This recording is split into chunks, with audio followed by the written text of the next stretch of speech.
चलिए, let's get back to work. Right to life बहुत important एक ये सेक्शन होता है इंडियन पॉलिटी का। Let me make it everything, just a second. चलिए चलिए, तो अगला टॉपिक है that is right to life and personal liberty. अब आराम से देखिए, बहुत बड़ा टॉपिक है ये, बट एनसीईआरटी में जितना दिया गया मैं उतना ही समझाऊंगा, टेंशन मत लीजिए, घबराइए नहीं। हाँ सर, सामने से थोड़ा साइड हो जाइए बिकॉज रिफ्लेक्शन, या साइड रहिए। Okay, thank you. देखिए यहाँ पे क्या है, right to life and personal liberty. ये एक राइट है which is very important because देख रहे हैं यहाँ पे क्या मिल रहा है आपको, you are getting right to life, जीवन जीने का अधिकार। लेकिन सबसे पहला पॉइंट कि ये कौन से आर्टिकल में है, this is under article number 21 of the Indian constitution. भारतीय संविधान के अनुच्छेद 21 के अंतर्गत जीवन जीने का अधिकार दिया जाता है। इनफैक्ट सम्मानजनक जीवन जीने का अधिकार दिया जाता है। और दैहिक स्वतंत्रता यानी पर्सनल लिबर्टी मैं सब समझाऊंगा, हिंदी इंग्लिश मैं कंफ्यूज ज़्यादा नहीं करूंगा। अब देखिए यहाँ पे क्या है, एनसीईआरटी आपसे ये कहना चाहता है, सबसे पहले तो आप इस स्टेटमेंट को ज़रा पढ़िए, क्योंकि मुझे आपको procedure as laid down under the law, इसे बहुत अच्छे से मुझे समझाना है आपको। बिकॉज आज मैं आपको एक नया चीज़ सिखाऊंगा, principal of natural justice, due process of law एक कॉन्सेप्ट है, मैं सब समझाऊंगा। बट आप लोग पहले तो इस लाइन को पढ़िए आराम से। क्या लिखा गया है देखिए, no citizen can be denied his or her life, यानी किसी भी सिटीजन से उसका लाइफ, उसकी ज़िंदगी छीनी नहीं जाएगी। कोई नहीं छीनेगा आपसे आपका जीवन, आपका लाइफ कोई नहीं छीन सकता है, सुप्रीम कोर्ट तक नहीं छीनेगा। लेकिन एक्सेप्शन देखिए दिया गया है, यानी एक केस में आपसे लाइफ छीना जा सकता है, except by procedure as laid down under the law. यदि कोई एक ऐसा कानून है जिस पे ये प्रोसीजर दिया गया है कि लाइफ आपसे छीन लिया जाएगा, you will be deprived of your right to life, यदि ऐसा किसी कानून में लिखा गया है तो आपका लाइफ आपसे डिप्राइव किया जाएगा। अब ये क्या है समझिए, देखिए जैसे मान लीजिए एक कोई कानून बनाया गया है, डेथ पेनल्टी होता है, ठीक है, तो भाई उसमें है ना बहुत सारे कंडीशंस होते हैं। तो ये तो एक लॉ है, और यदि ये लॉ जिस तरह से बनाया गया था, वो जो प्रोसेस था, जो प्रोसीजर था, या जो प्रोसीजर था, वो प्रोसेस या प्रोसीजर को इस लॉ ने मेंटेन किया है, तो उस केस में ये कहा जाएगा, वॉल्यूम कम है, ओके, तो उस केस में ये कहा जाएगा कि क्योंकि ये जो लॉ है जो कि डेथ पेनाल्टी डिक्लेयर करता है, और ये लॉ बिल्कुल सही तरीके से बना हुआ है, यानी ध्यान से सुनिएगा, बहुत बच्चे कंफ्यूज करते हैं यहाँ पे, जो प्रोसीजर स्टैब्लिश किया गया था लॉ बनाते समय, या लॉ बनाने का जो प्रोसेस था वो सही था, process, only the process was correct, तो ये लॉ भी सही माना जाएगा।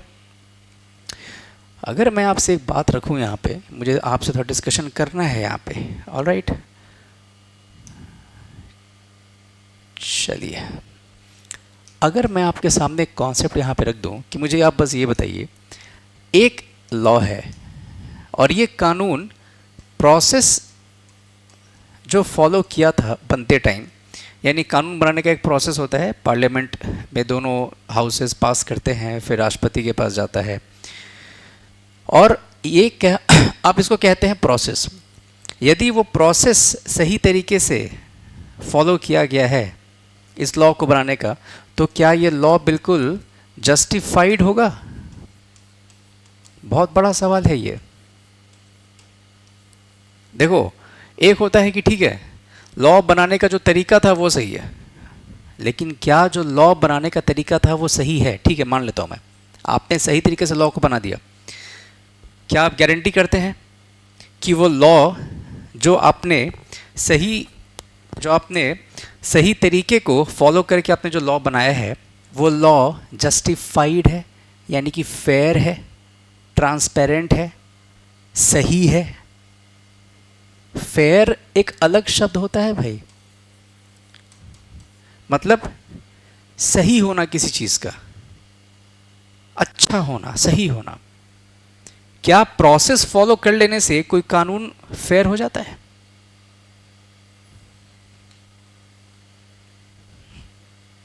प्रोसेस फॉलो कर लेने से कानून सर सही हो जाता है? नहीं। Exactly exactly. बस केवल प्रोसेस को फॉलो करके यदि कोई कानून बनाया गया हो तो केवल प्रोसेस सही है, इसलिए वो कानून भी जस्टिफाइड है, वो कानून फेयर है, ट्रांसपेरेंट है, बिल्कुल सही है, कोई गारंटी नहीं है इस बात की। दैट इज वाई ये देखिए यहां पे जो लिखा गया है कि किसी का लाइफ जो है, किसी का जो लाइफ है वो लिया जा सकता है या उस इंसान से डिप्राइव किया जाएगा उसका लाइफ, यदि लॉ जो है वो सही तरीके से बना है, प्रोसीजर को फॉलो करके। सुप्रीम कोर्ट ने इस पे बहुत सोचा और सुप्रीम कोर्ट ने 1978 में एक सुनवाई की। मैं यहां लिखता हूं वेरी वेरी इंपॉर्टेंट। 1978 में एक मेनका गांधी केस आया, मेनका गांधी केस। इसमें इसी बात की सुनवाई हुई कि सर ये यदि बस केवल प्रोसीजर को फॉलो करके किसी कानून को बनाया गया है तो वो सही है, फेयर है, ट्रांसपेरेंट है। सुप्रीम कोर्ट ने कहा नहीं, कुछ तो गड़बड़ है। मतलब फेयरनेस का कोई लेना देना ज़्यादा है नहीं, प्रोसेस सही है ना। यानी लोकसभा को लगा कि सही है, राज्यसभा को लगा कि सही है, राष्ट्रपति जी ने साइन कर दिया, बट कितना वो फेयर है इस बारे में तो बहुत कोई गारंटी नहीं कर सकता है। तो यहाँ पे एक जजमेंट दिया गया जिसमें यह कहा गया कि principle of natural justice, principle of natural justice लगाया जाएगा to check the fairness of the law. ठीक है, लॉ प्रोसेस तो फॉलो करेगा ही भाई, किसी कानून को बनाने के जो प्रोसेस है वो तो फॉलो करना ही है आपको। दोनों हाउसेज जो पार्लियामेंट के हैं वो पास करेंगे, फिर राष्ट्रपति के पास जाएगा, लेकिन प्रोसेस तो सही होना ही होना चाहिए, साथ में जस्टिफाइड भी होना चाहिए, फेयर भी होना चाहिए। तो फेयरनेस कैसे चेक किया जाएगा? फेयरनेस के चेक किया जाएगा प्रिंसिपल ऑफ नेचुरल जस्टिस लगा करके। आपसे एग्जाम में देखिए ये पूछा जाएगा कि प्रिंसिपल ऑफ नेचुरल जस्टिस के क्या क्या 3 पैरामीटर्स हैं। देखिए मैं समझाता हूं। प्रिंसिपल ऑफ नेचुरल जस्टिस के अंतर्गत 3 पॉइंट्स आते हैं। There are 3 points under principle of natural justice. सबसे पहला, no one should be punished unheard. बिना सुने किसी को पनिश मत करो, पहले सुनो वो क्या बोल रहा है, उसके बाद उसे पनिश करो। दूसरा, the intention should be bona fide, मतलब पॉजिटिव इंटेंशन से उस केस की सुनवाई कीजिए। ऐसा नहीं है कि आप पहले ही से आप नेगेटिव हो चुके हैं, राइट, आप पहले से ही नेगेटिव हो चुके हैं कि मुझे तो इसको पनिशमेंट ही देना है, तब तो आप पनिशमेंट ही दोगे उसको। तो अपना इंटेंशन पॉजिटिव रखिए, it should not be negative. अगर पॉजिटिव इंटेंशन के साथ सुनेंगे तो यानी आप न्यूट्रल जजमेंट आप देंगे। ये नेचुरल जस्टिस का एक बहुत इंपॉर्टेंट पैरामीटर है। और थर्ड है, अपने ही केस में एक इंसान कभी भी जज बन के नहीं बैठेगा। No one should be acting as a जज इन हिज ओन केस, यानी कि ओन केस में आप जज कभी भी नहीं बन सकते। You cannot act as a जज in your own case. Simple सी बात है ये। क्यों भाई? सिंपल सी बात है यार, यदि मैं अपने ही केस में जज बन के बैठूंगा तो क्या मैं कभी अपने आप को पनिश करूंगा? कभी नहीं कर सकता हूं मैं सेकेंड पार्टी को ही पनिश करूंगा जिसने मुझ पे केस किया या जिस पे मैं केस कर रहा हूं। जैसे एग्जांपल देखिए आप, अगर मान लीजिए कि सपोज आप कहीं जा रहे हो और आप जज हैं मान लीजिए, और आपकी गाड़ी को किसी ने सपोज डैश किया, अब वो केस की सुनवाई आप ही करने लगे, तो आप तो उसको पनिश ही करोगे ना भाई, है ना। इसीलिए कहा गया है कि नहीं, अपने केस में खुद जज बन के नहीं बैठना है। ये तीनों पॉइंट यदि किसी केस में अप्लाई होते हैं तो मतलब वो जजमेंट जो आ रहा है वो बिल्कुल फेयर है। ये वो जो कानून को इस्तेमाल कर रहे हैं आप जजमेंट देने के लिए, वो बिल्कुल फेयर है। इसीलिए 1978 में अब सुप्रीम कोर्ट इसका भी इस्तेमाल करती है, 1978 के बाद से, क्योंकि उसका ऐसा मानना है कि देखो भाई, लाइफ की बात है यहाँ पे, है ना, राइट टू लाइफ की बात है। हम लोग किसी का लाइफ ऐसे ही नहीं ले लेंगे बस केवल कि प्रोसीजर सही है, नहीं, जस्टिफाइड भी होना चाहिए। और आगे मैं बताऊंगा ये प्रोसीजर स्टैब्लिश्ड बाय लॉ कहते हैं वैसे इसको, ये जो पॉइंट है ना लिखा गया है, इसे कॉन्स्टिट्यूशनली जब आप पढ़ते हैं तो that is called procedure established by law. लेकिन 1978 के बाद इस फॉर्मूला को तो चेंज किया गया, तो 1978 एंड ऑनवर्ड्स कहा जाता है due process of law, but लिखा यही गया है अभी। मैं इसको आगे समझाऊंगा, कंफ्यूज मत कीजिए, बस इतना समझ के चलिए। प्रिंसिपल ऑफ नेचुरल जस्टिस 1978 के बाद अप्लाई होता है to check the fairness of the law. आपसे सवाल पता है क्या पूछा जाएगा? ड्यू प्रोसेस ऑफ लॉ या principle of natural justice is applied to check, वहां एक दे देगा fairness of the law. That's it, बस उतना ही आपको समझना था यहाँ पे। यानी कि अभी तक मोटा मोटा बात आपने क्या यहाँ पे सीखा है? यही सीखा है आपने कि आपके लाइफ या आपके पर्सनल लिबर्टी को ख़त्म नहीं किया जाएगा जब तक कि कोई ऐसा कानून बन करके तैयार ना हो जाए जिससे कि आपको ये दोनों को छोड़ना पड़े। मतलब जब कोई कानून होगा वैसा, उस कानून के हिसाब से आपके लाइफ या पर्सनल लिबर्टी को कम किया जाएगा, अदरवाइज मनमानी तरीके से नहीं किया जाएगा। जैसे देखिए यहाँ पे एग्जाम्पल देता है एनसीईआरटी, आपको अरेस्ट जब किया जाता है तो एक तरह से आपका पर्सनल लिबर्टी ख़त्म होता है। पर्सनल लिबर्टी क्या है? आप फ्री हैं, आज़ाद हैं, लेकिन जब आपको अरेस्ट किया जाएगा तो आप आज़ाद तो नहीं रहते हैं। तो जब अरेस्ट आपका होता है तो आपका पर्सनल लिबर्टी जो है वो क्या होता है? वो ख़त्म हो जाता है। तो ऐसा नहीं है कि बस कोई आया और उसने आपको अरेस्ट कर लिया। भाई अरेस्ट करने से पहले आपको उसे दिखाना पड़ता है ग्राउंड्स।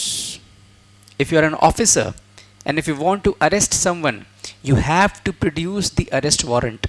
आपको दिखाना पड़ता है ना भाई कि ये अरेस्ट वारंट है, ये आप पे चार्जेस हैं, आपको अरेस्ट किया जा रहा है।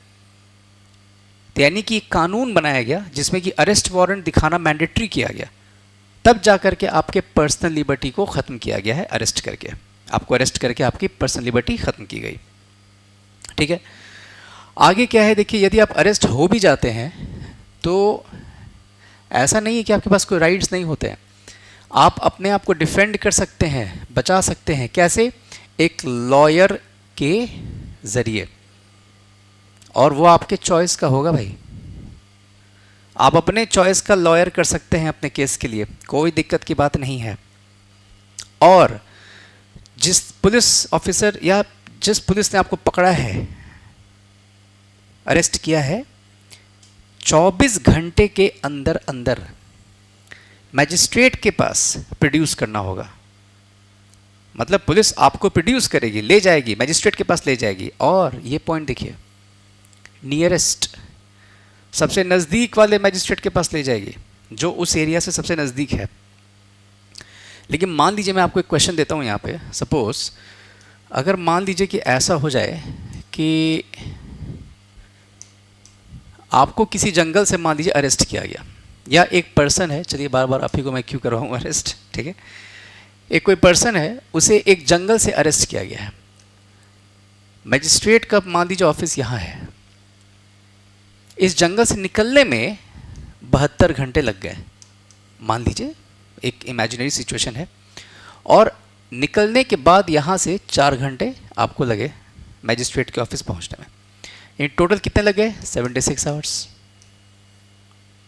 यही है ना? तो पहले तो आप इसको ले जाएंगे थाने, फिर वहाँ से आप यहाँ ले जाएंगे।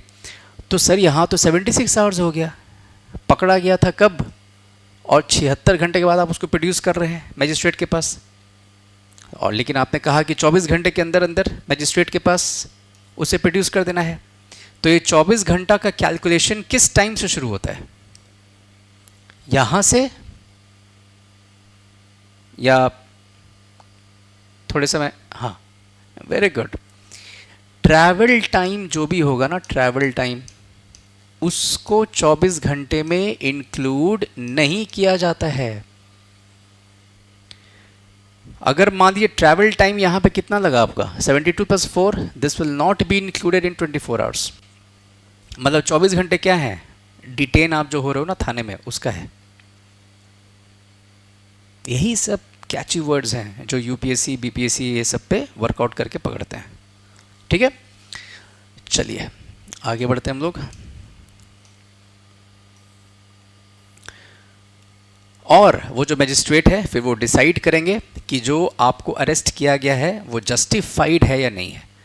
जब अरेस्ट आपका जस्टिफाइड हो जाएगा तो फिर आप पे केस चला जाएगा, कॉन्विक्ट होंगे आप, तरह तरह की चीज़ें आएंगी फिर। ठीक है, अब देखिए आगे हम लोग देखते हैं आर्टिकल 21 पे ही। इसमें शानदार देखिए यहाँ पे लाइन लिखा है एनसीईआरटी ने, this right is not just confined to a guarantee against taking away of an individual's life but has a wider application. पता है आपको बहुत सारे इंटरप्रिटेशंस हैं राइट टू लाइफ के। जैसे मैं आपको एग्जांपल देता हूँ, एक देखिए, प्राइवेसी, राइट टू प्राइवेसी भी राइट टू लाइफ का पार्ट है। Right to privacy right to life का पार्ट है। मतलब क्या है इसका मतलब ये है कि जीवन जीने का अधिकार आपको प्राइवेसी भी देता है। या मैं ऐसे कह सकता हूँ, यदि आपकी प्राइवेसी को ख़त्म कर दिया जाए तो शायद आपका लाइफ भी बहुत डिग्निफाइड नहीं रहेगा। तो राइट टू लाइफ आर्टिकल 21 में सुप्रीम कोर्ट ने राइट टू प्राइवेसी को भी रखा है। पुत्ता स्वामी केस है, मैं समझाऊंगा उसको अलग से। उसी तरह से देखिए राइट टू शेल्टर,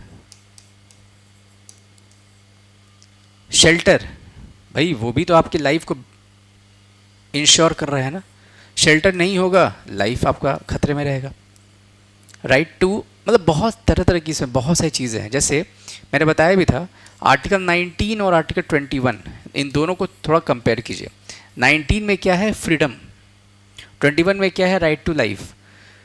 आर्टिकल 19 में राइट टू इंटरनल मूवमेंट है, मैंने बताया भी था, देश के अंदर घूमने का अधिकार आपको 19 देता है, और देश से बाहर यानी अब्रॉड जाने का जो अधिकार है वो कौन सा राइट दे रहा है आपको, 21 दे रहा है।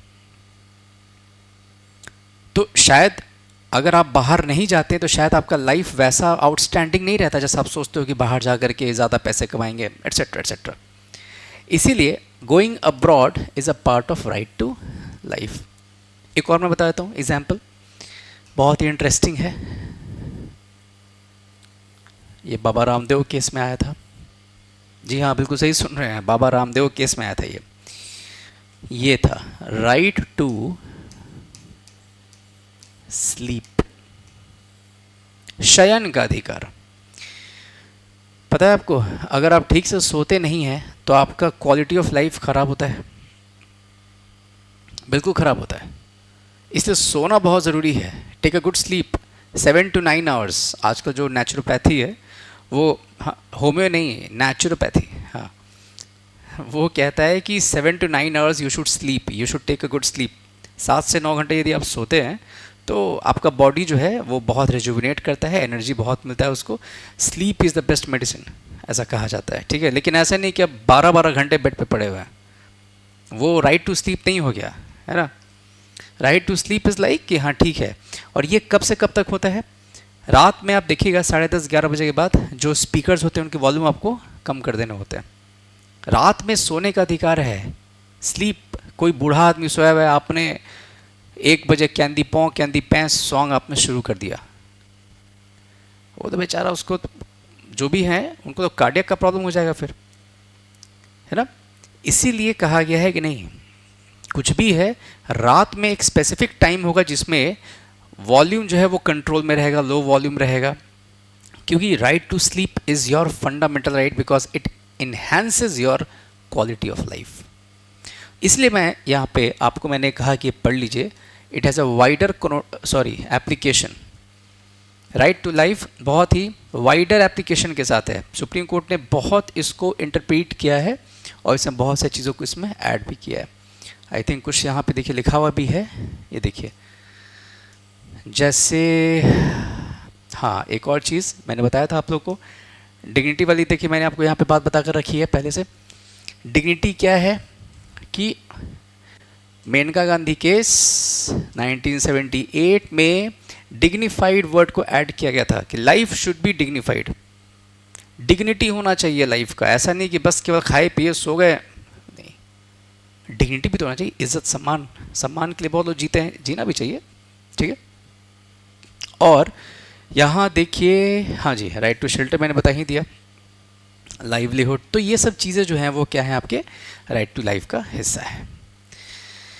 आई होप आप लोग को आज राइट टू लाइफ तो बहुत अच्छे से समझ में आया होगा, और राइट टू लाइफ किस केस में डिप्राइव किया जा सकता है, आपसे छीना जा सकता है, यदि कोई वैसा लॉ बन करके तैयार है तो।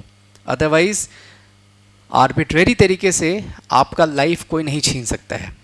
तभी तो कहते हैं कि किसी का जब मर्डर होता है तो उस पर केस क्यों चलता है, आपने उसका लाइफ ले लिया, अलाउड था नहीं। कानून थोड़ी ना कहता है कि आप जाओ और आप किसी को शूट कर दो, कानून कभी नहीं कहता ऐसा।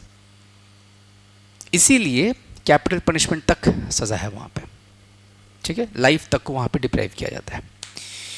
चलिए अगले सेशन में फिर हम मिलेंगे, जहाँ पे प्रिवेंटिव डिटेंशन को मैं एक्सप्लेन करूँगा अच्छे से। बहुत ही इंटरेस्टिंग टॉपिक है। इसी में मैं आपको प्यूनिटिव डिटेंशन बताऊँगा, कंपाउंडेबल बताऊँगा, नॉन कंपाउंडेबल बताऊँगा, बहुत तरह तरह की चीज़ें हैं वहाँ पे, मैं सब कुछ आपको समझाऊँगा। But for that you have to wait for the next lecture. All the best, take care, keep revising the notes and keep loving this particular session and this channel, the on the classes। Like कीजिए, subscribe कीजिए, share कीजिए online वाले बच्चों को खास करके। चलिए, good night, take care.